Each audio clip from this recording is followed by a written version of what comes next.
네, 제가 오늘 소개해드릴 제품은 자율형 악성 코드 차단 솔루션이고요.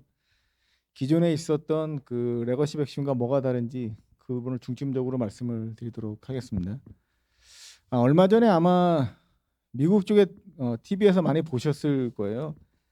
최근에 그 미국 쪽에서 송유관을 기름을 공급하는 컬러니얼 파이프라인이라는 회사가 있습니다. 미국 동부에 기름을 공급하는 회사인데요. 여기가 이제 랜섬웨어 공격을 당해서 전체 미국 기름량의 45%를 공급하는 회사입니다. 근데 실제로 이거 랜섬웨어로 이제 송유관 관련된 시스템이 공격을 당해서 막 주유소 앞에 며칠씩 사람들이 차를 대기 해가지고 기름을 넣으려고 있고 막 싸우고 이런 일을 얼마 전에 지난주에 이제 보도가 됐었습니다. 이제 그만큼 악성 코드가 과거와 다르게 공격을 당하면 저희 생활에 이제 밀접하게 영향을 주고 있고요. 그렇기 때문에 보안의 강조성은 아무리 강조해도 더 이상 아무리 강조해도 지나치지 않다고 말씀을 드릴 수 있겠습니다. 네, 첫 번째로 이제 보안 트렌드의 변화를 살펴보고요. 오늘 이제 저희가 소개해드릴 제품은 이제 EPDR이라고 이제 부르고 있는데 EPP와 EDR을 합친 개념입니다. 그러니까 EPP는 엔드포인트 프로텍션 플랫폼이라고 해서 엔드포인트에서 차단을 하는 솔루션으로 보시면 됩니다. 그러니까 엔티바이러스를 포함해서 에이전트에서 차단하는 모든 솔루션으로 분을 묶는 제품이고요. EDR은 엔드포인트 디텍션 앤 리스폰스라고 해서 물론 이 제품도 차단은 되지만 디텍션이 이제 강조가 된 거죠. 그래서 로고를 남겨놓고 분석을 하는 그런 기능이 이제 제품군인데 저희는 이 제품을 합쳐서 EPDR 앞에서 프로텍션도 하고 리스폰스 디텍션 앤 리스폰스를 할 수 있는 EPDR이라는 제품으로 현재 시장을 접근을 하고 있습니다. 첫 번째는 이제 바이러스가 1980년 중반에 이제 나온 걸로 현재 보고 있고요.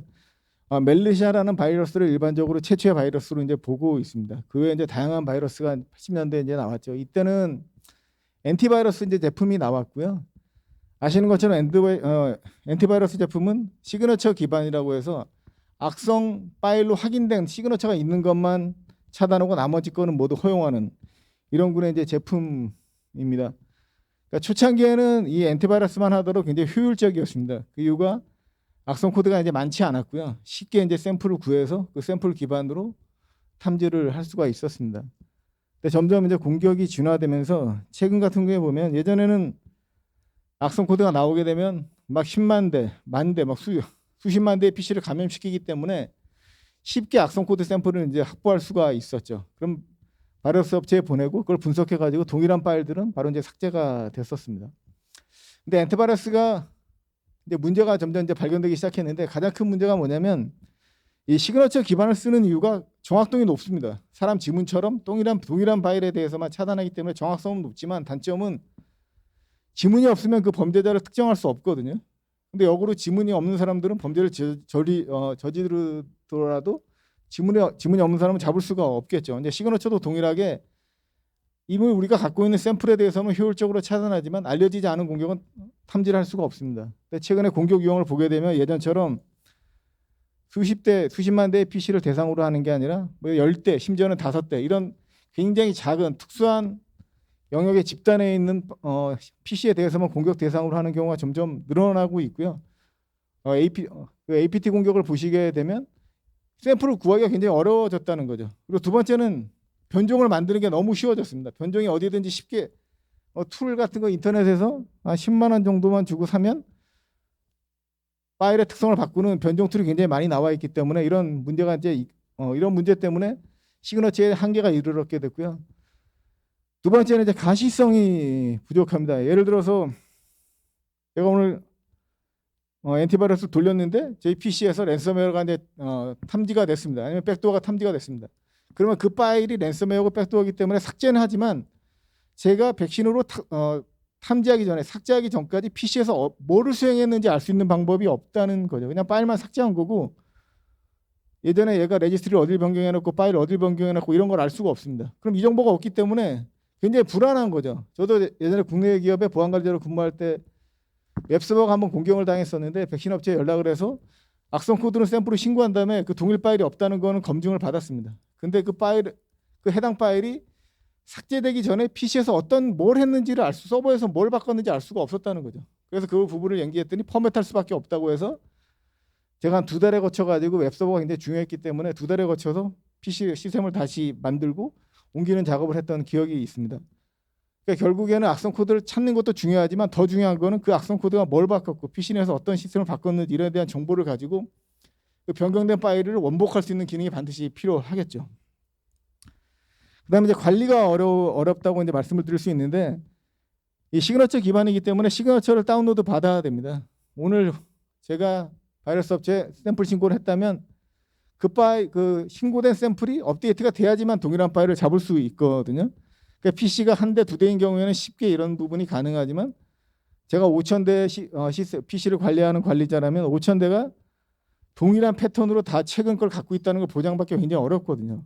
그러니까 이런 것들이 굉장히 큰 어려움이고, 두 번째는 악성 코드의 샘플을 또 신고를 해야 되는데 샘플을 찾는 게 또 굉장히 어렵습니다. 예전처럼 뭐 그냥 바로 CPU가 100% 특정 프로세서가 CPU가 100% 치면서 쉽게 확인할 수 있는 게 아니고, 최근에 전부 다 APT 공격 같은 경우는 은닉형으로 숨어 있고 심지어는 또 윈도우 자체에 실제로 존재하는 파일로 공격하는 경우가 많기 때문에 이런 것들을 잡아서 신고하는 것 자체도 굉장히 어려운 일이죠.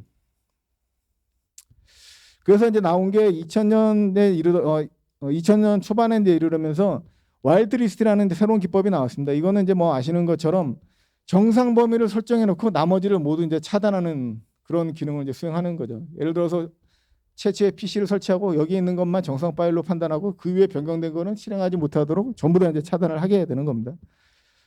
개념은 굉장히 좋고 컨셉은 굉장히 좋지만 문제는 뭐냐면 정상 범위의 파일을 정확하게 디파인하는 게 현실적으로 거의 불가능하죠. OS가 설치되고 나서 패치가 나오면 패치가 설치 때마다 새로운 파일이나 실행 파일들이 추가되는데 이런 것들을 일일이 다 추적 관리를 하면서 화이트리스트에 넣어야 되거든요. 이게 굉장히 어려운 점이 있었고요. 두 번째는 이제 최근에 리빙 오브 더 랜드 어택이라고 해가지고 OS 자체에 있는 명령어를 사용해서 공격을 많이 하고 있습니다. 예전 같은 경우에는 악성 코드가 CNC를 통해서 추가를 다운로드를 받았는데 해커들이 이런 걸 잘 아는 거죠. 새로운 파일에 대해서 뭔가 보안 쪽에서 대응을 하게 되니까 OS에 존재하는 파워쉘이라든가 CMD 같은 명령을 통해서 그냥 공격을 하게 되는 겁니다. 이런 것들은 와일드 리스트로 잡을 수가 없겠죠. 그 다음에 이제 그 CNC에 통한 공격이라든가 최근에 이제 악성 URL들이 점점 증가하면서 네트워크 기반 이제 솔루션이 이제 나오게 됐는데 2000년 중반에 이제 나오게 되었는데요. 이 제품 같은 경우에는 구성이 편하고 쉽게 네트워크 관점에만 네트워크 관문에만 설치하면 되기 때문에 용이하지만 문제는 이제 최근에 트래픽이 대부분 SSL로 다 이전되고 있거든요. 암호화된 거는 사실 네트워크에서 분석이 불가능하죠. 디크립션을 해야 되니까 이것도 굉장히 큰 부담이 되는 거고요. 두 번째, 네트워크 기반 솔루션은 쉽게 차단하기가 어렵기 때문에 대부분 미러링으로 해서 리셋 방식으로 차단을 하게 되는데 차단이 어렵다는 또 문제점이 있고요. 또 동일하게 네트워크 기반도 결국에는 시그너처로 동작할 수밖에 없기 때문에 시그너처는 앞에서 말씀드린 것 같이 이런 한계점을 또 가지고 있습니다. 그리고 이제 가장 큰 문제가 USB라든가 네트워크 경로가 아닌 다른 경로로도 악성 코드가 충분히 회사 내부 시스템으로 침입할 수 있는데 이런 것들에 대한 것들은 네트워크에서는 뭐 불가능하죠. 탐지하는 것 자체가 경로가 그쪽이 아니기 때문에 이런 문제가 또 있게 되고요. 그래서 이제 2010년대에 이제 이르면서 이제 샌드박스가 나왔습니다. 샌드박스가 나오게 된 가장 큰 계기는 이제 익스플로잇이라고 보시면 될 것 같아요. 익스플로잇이라는 새로운 공격 기법이 나오면서 사전에 뭔가 돌려보고 안전하게 검증된 파일만 내부로 보내자는 컨셉으로 이제 샌드박스가 나오게 됐는데 이거는 뭐 이것도 굉장히 개념은 좋은데 가장 큰 이슈가 샌드박스에서 결국 악성 코드를 돌려야 되는데 PC하고 동일한 환경으로 만들어서 아니면 우리의 내부 시스템에 있는 서버랑 동일한 환경에서 돌려야지만 악성 코드가 정확히 분석하는 결과를 정확히 분석할 수가 있게 되겠죠. 하지만 OS나 뭐 오피스 뭐 일부 프로그램 같은 경우는 샌드박스에서 지원을 하지만 PC에서 쓰는 그 수많은 다양한 프로그램들을 전부 다 동일한 환경으로 맞춰놓고 동일하게 돌려서 결과를 분석하는 것은 현실적으로 불가능하죠. 이런 문제가 있고요. 두 번째는 이것도 이제 분석 위주의 솔루션이다 보니까 물론 리셋으로 차단하는 솔루션 연동이 가능하지만 차단도 굉장히 어려움이 있겠죠. 그리고 최근에 샌드박스 우회 기술들이 굉장히 많이 나오고 있습니다. 얘가 이제 가상 환경이라고 악성 코드가 탐지하게 되면 일부러 뭐 5초나 10초 특정 시간 동안 실행을 안 하고 있다가 시간이 지난 다음에 동작을 하게 되죠. 그러면 샌드박스에서는 이게 실시간으로 지나가는 트래픽을 잡아놓고 이걸 계속 분석할 수가 없기 때문에 대부분의 솔루션에서 일단 통과시키고 분석한 다음에 사후에 대응하는 방식으로 취하게 되거든요. 그러면 공격이 일어난 다음에 대응을 해야 되기 때문에 이런 것들도 이제 문제가 되겠죠. 그래서 이제 EDR이라고 하는 엔드포인트 디텍션 앤 리스폰스라고 하는 새로운 컨셉의 제품이 나왔고요. 결국에는 돌고 돌아서 엔드포인트에 대한 보안은 엔드포인트에 에이전트를 깔아서 엔드포인트를 직접적으로 보는 수밖에 없다. 그래서 이제 EDR이라는 제품이 나왔는데 초기에 EDR 같은 경우에는 엔드포인트에 에이전트를 깔고 에이전트에서 일어나는 다양한 로그들을 전부 다 수집해가지고 분석하는 기반으로 이제 제공이 됐었습니다.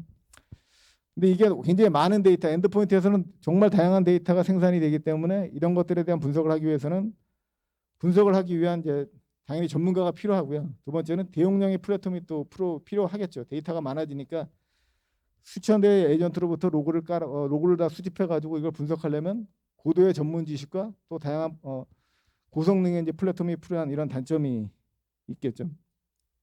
그래서 이제 센트럴원에서는 EPDR이라고 해서 앞에 이제 말씀드렸던 것처럼 EPP와 EDR을 합친 개념으로 EPDR이라는 새로운 개념으로 제품을 접근하고 있고요. 첫 번째 EPP에서 이제 알려지지 않은 악성 코드로 시그너처의 한계가 분명히 존재하고 너무 많은 악성 변종이 나오기 때문에 이걸 시그너처를 다 수집해서 한다는 것은 불가능하기 때문에 저희는 시그너처가 아닌 행위 기반 엔진으로 악성 코드를 이제 차단을 하게 됩니다. 이제 뒤에 이제 말씀을 드릴 건데 그 썬버스트라든가 아까 제가 말씀드렸던 그 미국의 그 컬러니얼 파이프라인이라고 해서 송유관을 공격했던 랜섬웨어 같은 경우에는 행위 기반으로 동작을 하게 됩니다. 그럼 결국에 사전에 그 샘플을 수집하는 건 불가능하거든요. 결국에 사고가 난 다음에 샘플을 사후에 대응을 해야 되는데 저희는 이런 시그너처가 아니라 이런 랜섬웨어라든가 악성 코드가 하는 행위들에 대한 정보를 가지고 있고요. 이 정보를 분석해서 AI 기반으로 분석을 해서 행위 기반으로 이제 차단을 하다 보니까 시그너처가 없더라도 아무리 바이러스의 형태나 파일이 변경돼서 다양한 형태의 악성 코드가 나온다 하더라도 그 악성 코드가 하는 랜섬웨어가 하는 행위 자체는 다 똑같거든요. 결국에 랜섬웨어라는 건 디스크를 파일을 암호화해서 그 정보를 그걸 기반으로 해서 돈을 요구하는 악성 코드이고요. 백도어 같은 경우는 숨어가지고 향후에 나중 공격을 통해서 다시 침입할 수 있는 경로들을 만들어 놓는 거잖아요. 이런 식으로 악성 코드가 하는 행위의 특정 행위들을 다 수집해 놓고 그 동일한 행위를 했을 때 이제 차단을 하게 되는 겁니다. 그리고 에이전트 상에서 설치가 돼서 이제 동작을 하기 때문에 이제 앞에 같이 이제 샌드박스처럼 우회할 수 있는 방안이나 이런 것들은 사전에다 차단을 할 수 있게 됩니다. 그리고 이제 EPP로 일반적으로 1차적으로 차단을 수행하게 되고요. 그다음에 이제 EDR 기능을 통해 가지고 에이전트에서 발생하는 다양한 이벤트들에 대해서 전부 다 이제 쌓아놓게 됩니다. 근데 앞에 제가 이제 EDR의 단점을 말씀드렸던 것처럼 굉장히 고도의 전문 지식이 필요하고 또 고성능의 플랫폼이 이제 필요하겠죠. 저희는 그래서 이거를 인공지능으로 데이터가 생산될 때 관련된 행위들을 전부 다 분석해 가지고 기반을 이제 사전에 분석 기반을 이제 마련해 놓게 됩니다. 예를 들어서 제가 유튜브에서 특정 연계된 웹사이트에 들어가서 거기서 이제 악성 코드가 다운로드 된 겁니다. 저는 모르지만 익스플로이 기반으로 해서 인터넷 익스플로의 취약점을 통해서 악성 코드가 다운로드 됐고 그다음에 이 악성 코드가 CNC를 통해 가지고 추가 악성 코드를 다운로드 받은 다음에 내부에서 백도어를 만들고 디스크 암호화를 했다는 거죠. 그럼 여기 다양한 일련의 작업들에 대해서 데이터만 쌓아놨다고 하면 이게 URL을 전부 다 내가 일일이 다 뒤져가지고 어떤 게 악성 파일을 다운로드 받은 URL을 찾아내야 되거든요. 근데 저희는 AI 엔진이 이런 것들을 프로세서가 동작하자마자 분석을 하게 됩니다. 그리고 각 프로세서가 다운로드된 그 사이트 정보를 전부 다 연계시켜서 저장을 해놓게 되고요. 파일을 암호화하는 그 순간에 바로 그 해당 프로세서를 킬시키게 되고 이 프로세서가 최초에 어디서부터 왔고 어떤 프로세서를 통해서 진입해야 되는 모든 경로들을 AI 기반으로 하나의 동일 스토리 라인은 뒤에 이제 말씀을 드릴 건데 스토리 라인이라고 하는 저희 갖고 있는 고유 특허 기술을 통해 가지고 유일한 식별자로 이제 딱 묶어주게 됩니다. 그럼 관리자 입장에서 향후에 이제 저희 콘솔에 들어가게 돼서 스토리 라인 값만 확인하시게 되면 이 악성 코드가 파일을 암호화를 시도했고 그 앞전에 어떤 파일과 연계해서 이 시스템에 침입을 시도했는지 모든 정보들을 일목요연하게 확인할 수 있는 기능을 제공을 해드리게 됩니다. 뒤에서 아마 지금 약간 안 와닿으실 수 있는데요. 뒤에서 한번 제가 준비한 데모가 있으니까 화면을 또 보여드리도록 하겠습니다. 그래서 여기 이제 뭐 앞에서 여러 번 말씀드린 것처럼 엔티바이러스 같은 경우는 시그너처 기반으로 해서 알려진 파일에 대해서만 이제 동작을 하게 되고요. 최근에 이제 차세대 백신이라고 해서 EPP라고 해서 엔드포인트 프로텍션 플랫폼이라고 해서 알려진 시그너처 외에 일부 이제 알려지지 않은 새로운 악성 코드를 대응할 수 있는 기술을 탑재한 제품들이 이제 나오고 있습니다. 그리고 EDR이라고 해서 이 부분은 물론 이제 차단도 가능하지만 디텍션하고 리스판스라고 해서 보호를 쌓아놓고 분석 위주의 이제 솔루션 기반으로 제품을 제공을 하고 있습니다. 근데 저희 센티널1은 EPP와 EDR을 합친 EPEDR이라는 컨셉으로 신형 전 단계부터 공격에 이르는 모든 단계에 대한 다 방어 기술을 저희가 제공을 하고 있고요. 1차적으로 EPP를 통해서 악성 코드에 대한 차단을 수행하게 되고 여기서 차단하지 못하고 일반 차단하지 못했다거나 아니면 저희도 뭐 100% 차단할 수는 없기 때문에 차단하지 못했다거나 아니면 정상 파일에 대한 정보도 EDR 기반으로 모두 향후 분석을 위해서 저장을 해놓게 되고요. 분석을 해서 향후에 추적 관리할 수 있는 기능들을 제공을 하게 됩니다. 그러니까 이 부분이 굉장히 다른 제품과 이제 크게 차이 나는 부분인데 로고를 쌓아놓고 사용자한테 검색을 그냥 알아서 하라 이런 식으로 유도하는 것이 아니라 AI 기반으로 그 관련된 수집 정보들을 전부 다 분석해가지고 상관 분석할 수 있는 기반을 다 제공을 해드리게 됩니다. 그다음에 이제 엔드포인트고요. 뭐 잘 아시는 것처럼 최근에 모든 공격은 다 엔드포인트에서 시작한다고 해도 이제 과언이 아니고요. 엔드포인트 내 모든 민감한 그 해커들이 엔드포인트를 공격 대상으로 삼는 이유는 모든 데이터가 엔드포인트에 저장이 되어 있고요. 실제로 엔드포인트에 없다 하더라도 DB나 파일 서버에 존재한다 하더라도 결국은 엔드포인트를 통해 가지고 파일 서버나 데이터 베이스를 접근해야 되기 때문에 해커들이 엔드포인트를 대상으로 삼고 있고 파일 서버에 모여있는 데이터도 최초의 생성은 전부 다 엔드포인트에서 하게 되거든요. 나중에 이제 모아놓는 거 파일 서버에 모아놓는 거지. 그래서 엔드포인트가 그만큼 중요한 자산이라고 말씀을 드릴 수 있고 최근에 이제 코로나가 되면서 노트북 같은 경우에는 회사에 두는 것이 아니라 개인들이 다 가지고 다니고 또 재택근무가 일반화되면서 점점 집으로 이동해서 다양한 환경에서 업무를 수행해야 되는 그런 환경으로 이제 변화를 하고 있습니다. 이러다 보니까 회사 내에서는 굉장히 높은 보안 수준을 유지할 수 있지만 집에 가져가게 되면 사용자한테 모든 걸 맡겨야 되는데 이런 경우에 또 회사 서버에 연결하려면 또 VPN을 연결해야 되고요. 보안 서버가 회사에 존재하게 되면 VPN이 연결되지 않은 상태에서는 패턴 업데이트도 안 되고 로그에 대한 로그를 분석할 수 있도록 로그도 서버에 있는 관리 서버로 보낼 수 없기 때문에 다양한 문제가 이제 발생을 하게 되는 거죠. 그 일반적으로 이제 악성 코드가 감염됐을 때 저희가 이제 주로 대응하는 걸 살펴보게 되면 일단은 엔드포인트를 네트워크에서 이제 분리하게 되고 그다음에 시그너처를 업데이트한 다음에 바이러스 검사를 수행하고 보안팀에 연결해서 최신 백업본으로 복구를 하고 맨 마지막에 이제 분석을 한 이후에 향후의 대응 전략을 이제 수립하게 됩니다.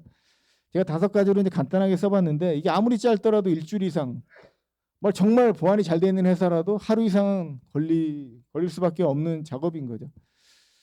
제 경험을 약간 여기서 이제 말씀을 드리면 제가 국내 기업에 근무할 때 저희가 전 국내 다양한 지점으로 점포가 있는 회사였는데 사업장이 있는 회사였는데 부산에서 이제 웜에 걸려가지고 부산 네트워크가 한번 지점 네트워크가 마비된 적이 있었습니다. 그래서 담당자한테 전화를 해서 빨리 랜 케이블 또 뽑아라 라고 얘기를 했더니 IT 전문 지식이 전혀 없는 관리자는 그냥 전원 케이블을 그냥 뽑아버렸던 거죠. 이게 뭐 랜 케이블이 뭔지도 모르는 사람들이 많거든요. 일반적으로 IT 하지 않는 분들은. 이런 환경에서 대응을 하려고 하다 보니까 굉장히 시간이 많이 걸리고 전화로 그냥 3-4시간 동안 계속 전화로 그거 한번 소통하면서 하나 112 하나 다 얘기를 해줘야 된다는 거죠. 그리고 어렵게 PC와 화면이 연결했다 하더라도 거기서 또 악성 코드를 찾아서 신고를 해야 되는데 이거는 정말 굉장한 인내심이 요구하는 작업이죠. 근데 그분을 욕할 수 없는 게 IT 전문 인력이 아니다 보니까 그냥 현업에 근무하시는 분이니까 모르거든요. 근데 이런 것들을 이제 저희 센티널에서는 모든 걸 자동화할 수가 있고요. 뒤에 이 부분에 대한 설명도 추가로 조금 드리도록 하겠습니다. 저희는 1차적으로 이제 앞에 여러 번 말씀드렸는데 스토리 라인이라고 해서 악성 코드가 시작될 때부터 시작해서 PC 내에서 시작해서 감염을 일으키고 차단될 때까지 모든 과정들을 스토리 라인이라는 값으로 고유한 값으로 묶게 되고요. 이 스토리 라인은 악성 행위라는 파일만 동작하는 게 아니라 정상 파일에 대해서도 동일하게 전부 다 이제 수행을 하게 됩니다. 그래서 특정 프로세서 예를 들어서 제가 FTP를 딱 실행했다고 하면 얘가 어디서부터 실행됐는지 이런 과정을 다 역추적할 수 있도록 되어 있습니다. 그러니까 그래프 형태로 다 보여줄 수 있도록 되어 있고요. 최초에 어떤 프로그램을 통해 가지고 FTP가 실행됐는지 이런 과정까지 전부 다 제공을 하게 되도록 되어 있습니다. 그 다음에 이제 액티브 EDR이라고 해서 악성 코드뿐만이 아니라 정상 파일도 14개 항목으로 해서 수행했던 모든 값들을 남겨놓게 되고요. 향후에 이제 분석할 수 있는 기반을 이제 제공을 하게 되고요. 그다음에 이제 로그하고 레인저라는 기능이 있는데, 제가 국내 기업에 근무할 때 가장 큰 어려움은 백신을 설치 안 된 PC를 찾는 게 가장 큰 이슈였습니다. 보안 관리자로서. 일단은 백신만 설치했다고 하면 어느 정도의 수준까지의 보안을 유지할 수가 있는데, 이 설치 안 된 PC를 찾는 게 굉장히 어렵거든요. 그래서 저희는 이제 로그라고 해서 저희 에이전트가 설치된 다음에는 회사 내에서 저희 에이전트가 설치 안 된 단말에 대해서 스캔해서 자동으로 찾아주는 기능을 이제 수행하게 됩니다. 그래서 회사 내에 100대의 PC가 있는데 90대가 설치되어 있고 10대가 설치되어 있지 않다면 나머지 90대에서 레인저로 지정한 시스템에서 스캔을 해가지고 설치 안 되어 있는 10대에 대한 정보를 자동으로 수집해가지고 관리자가 설치할 수 있는 기능을 제공을 하게 됩니다. 현재 버전은 이제 원격 설치 기능을 지원 안 하는데, 저희가 이제 다음 버전에는 AD 환경에서는 원격 설치 기능을 이제 제공할 예정으로 있습니다. 그래서 AD 환경으로 묶여 있으시다면 바로 원격에서 해당 단말에 접속하지 않고 에이전트를 설치할 수 있는 기능을 제공할 예정으로 있고요. 그리고 이제 XDR이라는 이제 제품을, 저희가 스케일러라는 XDR을 저희가 인수를 했고요. 향후에 EDR뿐만이 아니라 XDR은 이제 X가 익스텐디드로 바뀌면서 엔드포인트뿐만이 아니라 회사 내 방화벽이라든가 네트워크 장비 같은 모든 보안 장비를 연동해 가지고 자동으로 대응할 수 있는 체제를 만들어주는 그런 형태라고 이제 보시면 되겠습니다. 그리고 저희가 단일 콘솔로 뭐 전 세계 어디 있든 간에 클라우드 기반으로 되어 있는 건 단일 콘솔로 활용할 수 있는 기반을 제공을 해드리고 있습니다. 에이전트에서 제공하는 그 화면들을 제가 아마 캡처해 봤고요. 보시는 것처럼 굉장히 다양한 기능들을 수행하고 있고, 이 장표를 제가 준비했던 이유가 아까 이제 말씀드렸던 것처럼 원격으로 지방에 있는 점포에 전화해가지고 이거 해라 저거 해라 막 이걸 굉장히 많은 인내심을 가지고 접근을 해야 되는데, 저희는 에이전트에서 모든 기능을 다 수행을 할 수 있도록 명령을 제공하고 있습니다. 그러니까 락다운하는 기능도 네트워크에 연결돼 있으면 자동으로 락다운 기능이 있어가지고 악성 코드가 감염되면 PC가 바로 이제 락다운이 됩니다. 그래서 내부에서 나가는 트래픽이나 들어오는 트래픽을 전부 다 차단하게 되고요. 저희 서버로 가는 트래픽만 오픈을 하는 거죠. 그래서 정체 변경만 가능하게 되고요. 조치를 취한 다음에 이 락다운을 풀게 되면 다시 정상적으로 이제 통신을 하게 됩니다. 그리고 로그를 가져온다거나 뭐 특정 서비스를 내린다거나 파일을 가져온다거나 이런 기능들 전부 다 수행할 수 있고요. 또 포렌식 기능도 저희가 제공을 하고 있어가지고 어떤 파일에 대한 보안에 대한 전문 지식이 없더라도 포렌식 명령을 통해 가지고 의심스러운 파일들을 자동으로 식별해 줄 수 있는 기능도 제공을 하고 있습니다. 그래서 센트럴 같은 경우는 에이전트가 설치가 되게 되면 정상행위는 악성행위는 간에 모든 행위에 대한 식별을 다 할 수 있는 기능을 제공해 드리게 되고요. 그리고 엔드포인트가 서버에 연결되지 않더라도 에이전트 자체에서 AI 기반으로 다 자율적으로 다 돌아가도록 되어 있습니다. 그래서 서버가 연결되지 않는 환경이라 하더라도 동일한 형태로 보안을 유지할 수 있는 기능을 제공을 하고 있습니다. 그리고 랜섬웨어라든가 악성 코드에 감염되게 되면 앞에 말씀드렸던 것처럼 뭐가 변경되는지 모른다는 거죠. 그래서 저희는 이거를 롤백할 수 있는 기능을 제공을 해드리고 있습니다. 감염된 악성 코드로부터 변경된 파일들을 원래 상태로 다 복구할 수 있는 기능을 제공하고 있고요. EDR이 있기 때문에 모든 악성행위 했던 정보들을 다 저장해 놓고 원래대로 이제 복구할 수가 있고, 또 랜섬웨어나 악성 코드에 의해서 파일이 삭제되거나 암호화된 경우에도 원래 상태로 롤백할 수 있는 기능도 같이 제공을 해드리고 있습니다. 그리고 스레드 헌팅이라고 해서 악성 행위에 대한 정보들을 저희가 EDR에서 모두 남겨놓고 AI 기반으로 상관분석을 수행해서 다 값을 남겨놓기 때문에 손쉽게 스레드 헌팅할 수 있는 기반을 제공을 해드리고 있습니다. 탐지 기술은 이제 저희가 그 파일이나 실행 파일들이 PC에 이제 디스크에 저장되는 순간이라든가 아니면 복사되는 순간에 바로 이제 사전에 검사해가지고 악성 파일들을 식별해낼 수 있는 기능을 제공하고 있고요. 두 번째는 이제 악성 코드가 실행될 때 그 행위 기반으로 이제 분석을 하게 되고요. 그리고 레터럴 무브먼트라고 해서 한 대가 감염된 이후에 다른 PC로 감염을 시도하는 그런 파일들도 탐지할 수 있는 기능을 제공을 하고 있습니다. 그리고 키라고 악성 프로세서를 키라고 자동 격리하고 자동 치료할 수 있는 기능을 이제 제공하게 되고요. 이 과정을 EPP라고 해서 자동으로 수행하게 되고요. 그리고 나머지 정상 파일들은 모두 남겨서 향후에 분석할 수 있는 기반을 스레트 헌팅할 수 있는 기반을 제공을 하게 됩니다. 시간이 조금 지나서 좀 빠르게 말씀을 드리겠습니다. 그리고 저희가 제공하는 행위 기반의 엔진들이고요. 여기 이제 그 행위 기반의 엔진 중에 이제 미국에서 제공하는 가장 뭐 공신력 있는 기관인데 마이터 어택이라는 기관에서 해커들이 하는 그 단계별로 행위들을 정해 놓고 이 단계마다 해커들이 하는 행위들에 대한 정보를 이렇게 디파인을 해놨습니다. 이걸 기반으로 어떤 악성행위가 일어나게 되면 저희가 센티널에서 분석을 해서 이 단계에 이런 행위에 해당하는 공격이다 이런 정보들을 같이 제공을 해드리게 됩니다. 그래서 제가 이제 데모를 하나 준비한 거고요. 악성 코드를 가지고 공격을 할 때 이런 행위들이 일어나서 이걸 저희가 악성 코드로 탐지한 거고 최초의 바이러스가 실행돼서 그 다음에 이런 파일을 추가로 불러와가지고 악성행위를 했다는 거죠. 그래서 누르게 되면 이 악성 파일이 돌아가면서 어떤 명령으로 수행했는지에 대한 정보가 나오게 되고요. 이 악성 코드가 PC 내에서 변경한 정보가 이렇게 상세하게 다 나오게 됩니다. 이런 정보가 다 저장되어 있기 때문에 이 전 단계로 롤백을 누르게 되면 여기에 있는 값들을 전부 다 원복하면서 원래 상태로 이제 복구할 수 있는 기능을 제공을 해드리게 됩니다. 요건 이제 스냅샷 기능이고요. 리부팅 될 때 스냅샷을 한번 뜨게 되고 4시간마다 스냅샷을 떠놓게 되고 해커가 이 지점에서 공격을 하게 되면 롤백을 시키게 되면 떠났던 4시간 요 시점의 데이터로 복구를 해가지고 원래 상태로 이제 복구할 수 있는 기능을 제공을 해드리고 있습니다. 그리고 EDR 기능이고요. 이제 아까 말씀드렸던 14개 항목으로 데이터들을 남기게 됩니다. 그리고 요거는 그 스토리라인이라고 해서 이제 악성 코드가 최초에 브라우저를 열어가지고 파일을 이 download.exe라는 zip이라는 파일을 다운로드 받았고 압축을 푼 다음에 이런 행위를 해서 이제 공격을 했다는 거죠. 그러면 이 정보를 딱 분석한 이후에 저희가 이 파일이 암호화를 시도하는 순간 이걸 탐지해서 이 파일을 킬시키게 되고요. 그리고 스토리 라인으로 이 모든 과정을 상간 분석해서 자동으로 고유 아이를 부여하게 됩니다. 그래서 검색을 하게 되면 최초에 어떤 사이트에 들어가서 어떤 브라우저가 실행돼서 어떤 사이트에 들어가서 어떤 파일을 다운로드 받았고 이게 압축이 풀린 다음에 이런 했다. 이런 정보들을 상세하게 다 디파인을 해준다는 거죠. 그러니까 PC 내에서 일어나는 모든 행위들을 이런 식으로 다 상간 분석해서 저장을 해놓기 때문에 사용자가 뭐 검색해서 이게 뭐 악성행위고 어디서 왔고 이런 거를 분석할 필요가 없이 다 손쉽게 분석할 수 있는 기반을 다 제공을 해드리게 됩니다.